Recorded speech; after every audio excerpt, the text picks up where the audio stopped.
shortfall is much, much larger. So they use a low discount rate, and you can get that up to like 4 trillion. What I've been pointing out is saying, okay, the pensions for the most part have been using reasonable numbers. They're projecting their liabilities based on their returns on the pensions. And generally, those have been reasonably estimated. I've actually criticized them in years past, in the 1990s during the stock bubble. They exaggerated their returns, and I wrote that, and I criticized them. But for the most part, they're using pretty reasonable numbers now. And their shortfall, they'll jump up and down. It's around $1 trillion. That sounds like a real big number. You go $1 trillion, you go, that's 30 years. Okay, so, you know, that comes to about 2-3% GDP. Not trivial, but that's not going to bankrupt anyone. Now, I'll qualify that by saying there are some places clearly are over their head pension liability. City of Chicago one, State of Illinois one. And that comes not from overestimating returns, that comes from going years after not making contributions to your pension. Okay, so surprise, you don't make contributions in New Jersey. Our buddy Chris Christie, he also, you know, he negotiated a deal with the unions there, they made concessions, and then he didn't make the contribution he promised. So you do have cases where states, local governments have serious pension liabilities. Country as a whole, it's very, very much manageable. The last point, and I'm sure Josh will make the same points, it just, you know, we can't emphasize this enough. Unions make a huge difference in pushing progressive legislation. And you think of anything that's happened, I mean, the Affordable Care Act, I mean, we all have criticisms of it, I think it was a huge step forward, would not have passed. I don't think anyone can tell you that would have gotten through had it not been for the support of the unions. And it's really important to understand, the unions were not fighting for their own members. Okay, the unions overwhelmingly, there are very few union members that don't have health care insurance. They did this, you know, it wasn't altruism. I mean, you know, they are you know, people in the unions are altruistic, but it's, you know, it was good sort of long-range thinking. You know, we want a country where people can count on getting health care benefits, and our members will be more secure because of that. And that was their thinking. And, you know, they were very important in getting that passed.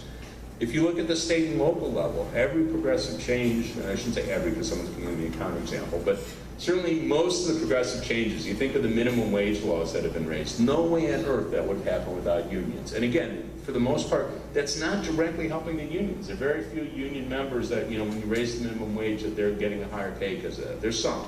But, you know, for the most part, you know, they do enough for their members that they're already above that. But again, the idea was we're better off because all workers are better off. Paid sick days, you know, so a number of state and local governments have paid sick days, paid vacation days. Again, that was because, you know, unions pushed for that. You know, and it's very, very hard to envision that having passed anywhere without, you know, the work of unions pushing that forward. And the last thing that I'll just mention, you know, I was talking before at the beginning about how the Republicans have been very effective, very thoughtful in their strategy. How can we undermine support for the left? And I'll mention one that goes a little bit the other way. You have a number of states, California and Illinois and Oregon are in the lead, but many other states are considering this, of having pensions managed, or I should say 401k plans, because they aren't sort of full pensions as we think of. 401k plans managed by the state retirement system that workers in the private sector can buy into. So this does, you know, three things I should say. One is it basically gives every worker in the state access to a pension system, a 401k system at their workplace. So the idea is that, you know, I'm working at, you know, some small store, doesn't have a retirement plan, I can contribute to the state system. And, you know, there's a lot of research. If people don't have access to that at their workplace, they don't do it. Okay, you could argue, you know, why that is, you know, but the reality is they don't. Where they have access, they generally do. The second thing is that it's low cost. People get ripped off. You know, the average cost, the administrative cost of 401k run in the private sector is over 1% a year, which might sound trivial, but that adds up. Even for a middle-income person, if you have someone who accumulates, let's say, $100,000 over 30 years, which, you know, it's not that much. You know, it's more than most people do, unfortunately, but, you know, it's not that much. You could easily be throwing away on the order of $30,000 in administrative fees. You know, basically thrown in the garbage. And I'm saying that quite literally because they don't do anything for it, and we know that because, you know, we know what the fees are in the private sector, and I'll mention the public sector. The one private sector company I feel okay talking about, it's a cooperative, Vanguard. They literally charge zero. They have funds, and you charge fees for each fund, and those tend to be very low, but they charge zero as their overhead administrative fee. When I'm saying 1%, that's on top of what the funds charge. So that's a lot of money. Basically, if you had 100,000 in a 401k, you're giving away 1,000 a year. Think of giving $1,000 to someone you don't know for no reason. Okay, so that's a big deal. Now, getting back to how that fits in with things, fits in with the larger political picture. I love this because it weakens the financial sector. The financial sector, in my view, are not the good guys. So if you could find a way where we could make workers better off by giving them a low-cost retirement fund, at the same time, we're pulling a lot of money, and it is a lot of money. We're talking about tens of billions of dollars a year away from the financial sector. That's a great win-win. Okay, so I'll mention that, as I say, that's something that would not happen. It had not been for the support of the unions. Obviously, it's not the unions alone that are pushing it, but would not happen. And it will potentially make a big difference over the long haul, both for giving a lot more people secure retirements, and it's at least a step. I mean, we have to do a lot more to weaken the financial sector in my book, but it's at least a big step in the right direction. But I'll stop with that. Thank you very much.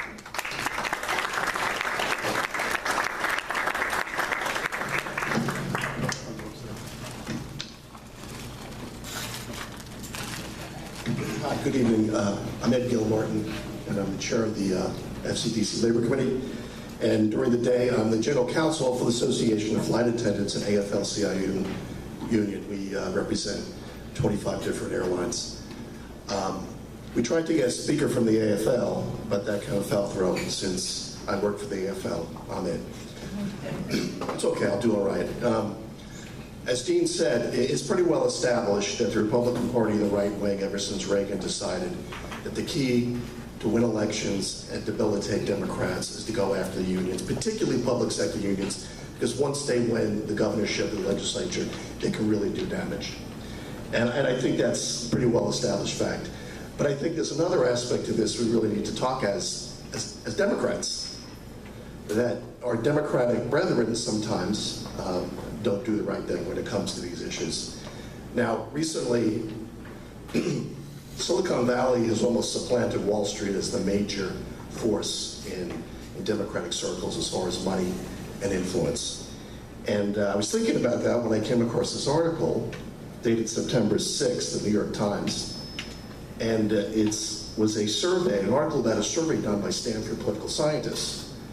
And they surveyed the elite of the tech industry, not the programmers, the guys, the entrepreneurs, literally, as Bernie says, the millionaires and billionaires. And it was very interesting results. The title of the article is Silicon Valley's Politics, Liberal with One Big Exception.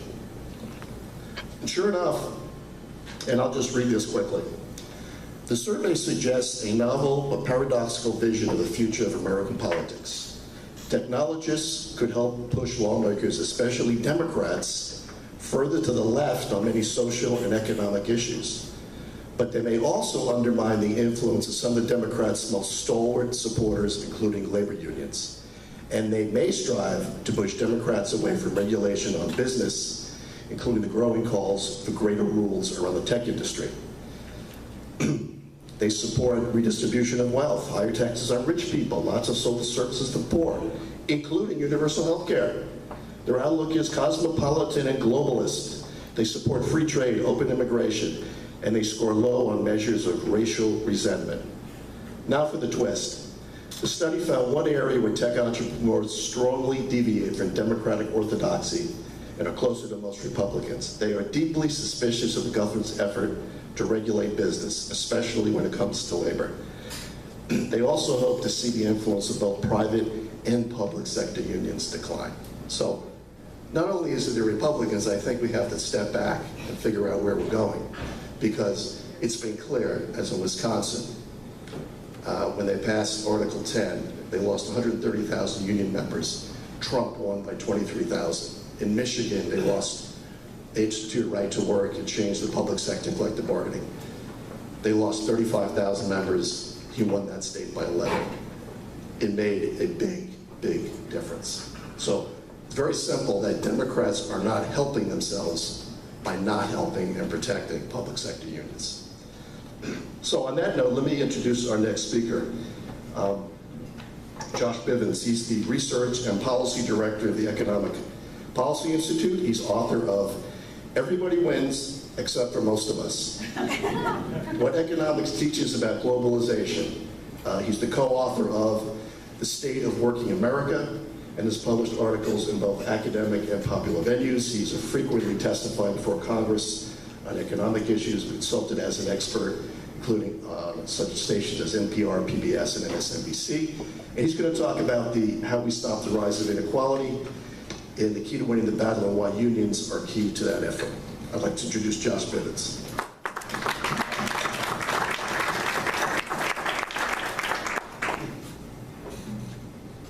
So thanks to everybody for showing up tonight. Like Dean said, it's always hard on a weeknight to fight through the traffic and get somewhere to hear people speak, so I appreciate it. I'm going to say a couple things. I mean, I think a couple things I would like to claim, and hopefully convince people tonight, is that, you know, that most people know by now we've seen this staggering rise in income inequality in the United States. I think it should be stopped and reversed because it'll improve welfare for most people in the United States. I also really believe it'll make for a much less poisonous politics. I think it's really hard for me to believe that we have as angry an electorate in 2016 if the past generation of life had actually seen the goods delivered to the bottom 90% of families, but they've not been delivered. Instead, economic gains have been incredibly concentrated at the very top. I think there's been predictable anger from that. You know, explaining 2016 with any one variable is, you know, crazy. It's a million different terrible things.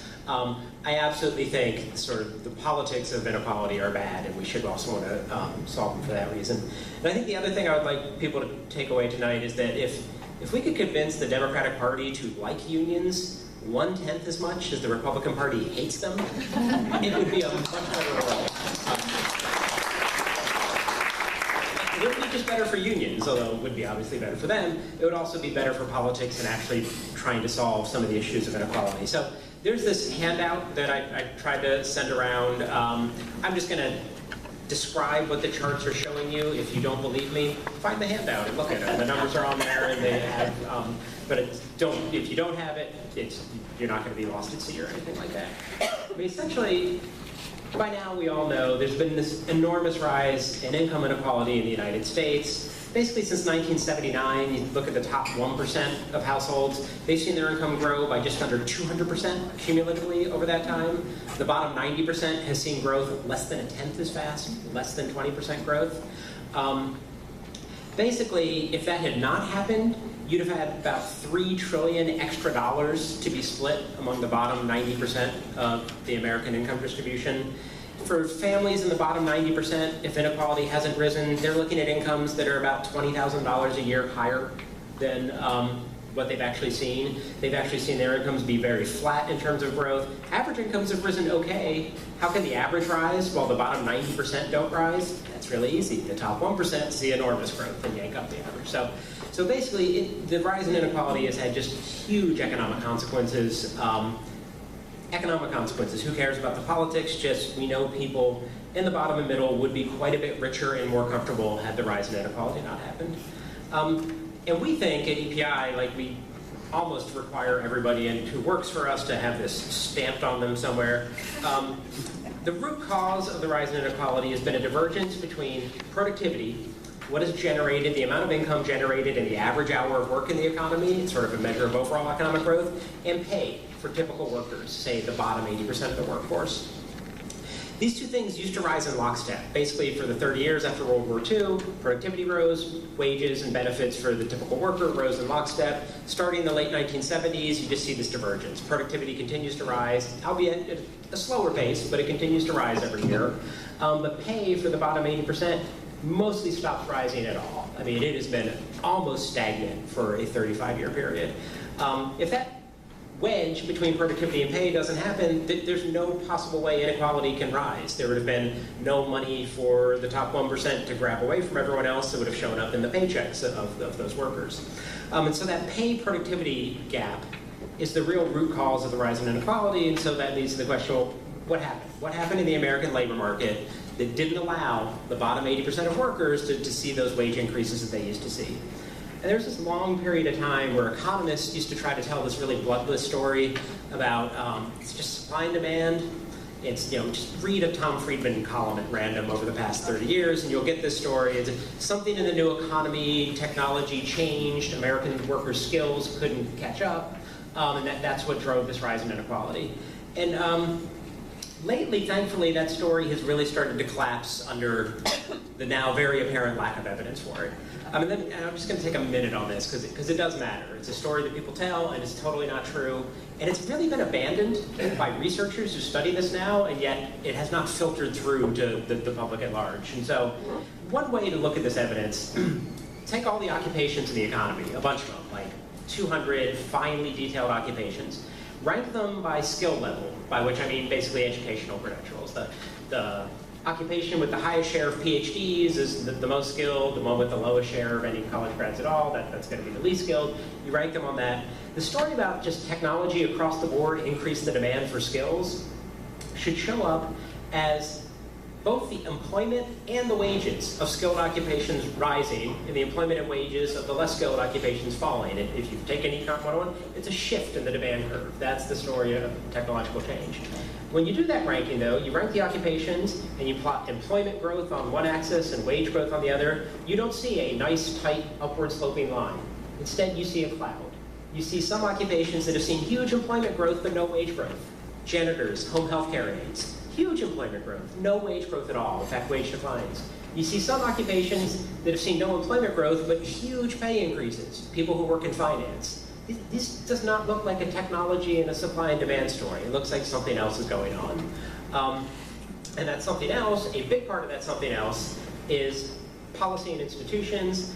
And it's basically sort of the story Dean told you, which is starting in the late 1970s, we saw this real concerted effort by conservatives to kick away at any policy or institution or regulation that actually provided some economic leverage or bargaining power to low and middle wage workers. And the list is long. It's not only unions. Unions it's either 1 or 1A in my book for the most important part. There's a long list. It includes financial deregulation. It includes the fact that we have a Federal Reserve that cares a lot these days about keeping inflation in check, but doesn't care that much about keeping unemployment low. Janet Yellen has been mostly good, but for the 30 years before, that was a big part of the story. It includes the fact that the federal minimum wage today is 25% lower than it was in 1968, even though we have a much richer economy. So it's a long list of stuff, but really crucial there is the fact that we have a hugely shrunken union presence in the private sector. And in the handout I gave, we actually get some data charting union membership since about 1920, and the share of total national income that goes to the top 10% over that time period, and they mirror each other really well. I mean, basically you see when unions really take off as a force in the American economy, it's after 1935. And between 1935 and 1950, you see this huge redistribution of income downward to the bottom 90%. You see this much more equal American economy. It stays pretty equal for about the next 30 years. It's very stable. But then as you see the union presence start to decline, you see the share going to the top 10% steadily rise, and you see these two things go in mirror image. And it's not an accident. Unions exist to make sure incomes are compressed. And how do they do that? I mean, one, there's a wage premium associated with being in a union. Union members, all else equal, make about 15-ish% more, depends on which industry, occupation, all that. So as fewer and fewer people belong to unions, you get fewer and fewer workers, you get that union wage premium. Really crucial, there's a union spillover effect to non-union workers. When you have a labor market, either an industrial sector or a geographic region that's really rich in union density, wages for non-union workers are bid up. Unions set norms and force non-unionized employers to raise pay to keep people from leaving them to search for jobs, the better jobs in the unionized sector. I mean, the way to say this is, FedEx is a really problematic employer along a bunch of dimensions, not least of which they deny they're an employer. They call their drivers independent contractors, which is just ridiculous. They wear a uniform that says FedEx. Every move they make is directed by a FedEx manager, and yet they're somehow not employed. Yet, their wages are clearly higher than they would be if their primary competition was not the unionized UPS.